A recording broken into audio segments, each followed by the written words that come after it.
Réforme, ça n'est pas un luxe, ça n'est pas un plaisir, c'est une nécessité pour le pays. Il y a une chose que je regrette, c'est que nous n'avons pas réussi à partager la contrainte, plus exactement la nécessité de faire cette réforme. Quand la colère s'exprime, il faut aussi l'entendre et accélérer. Donc, l'usure professionnelle... Donc il faut que la colère s'exprime pour que vous fassiez des propositions supplémentaires. Je suis en train de vous dire qu'on a commencé à faire les choses. Si j'étais là à vous dire on a tout bien fait, vous me diriez, vous êtes un drôle de type.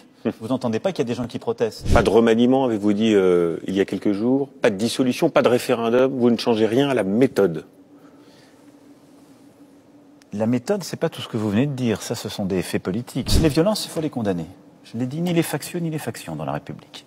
C'est aussi à nous, à moi, l'exécutif, d'essayer d'entendre la colère légitime, qui n'est pas la violence, encore une fois, mais qui s'est exprimée au moment de ces contestations. Ce texte, il va poursuivre son chemin démocratique. Et donc, il faut maintenant attendre que le Conseil constitutionnel se prononce, et c'est à l'issue de sa décision que j'aurai à promulguer un texte. Je regrette qu'aucune force syndicale n'ait proposé un compromis.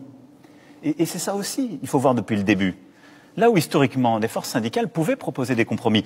Faites pas 65 ans, 63 ans et demi, augmentez la durée. On nous a dit aucune réforme. Il ne considère que les propositions alternatives ne sont valables que si on est d'accord avec lui. Alors soit il a une méconnaissance totale de notre système, et là c'est très grave, soit il se fout de notre gueule, pour être très clair.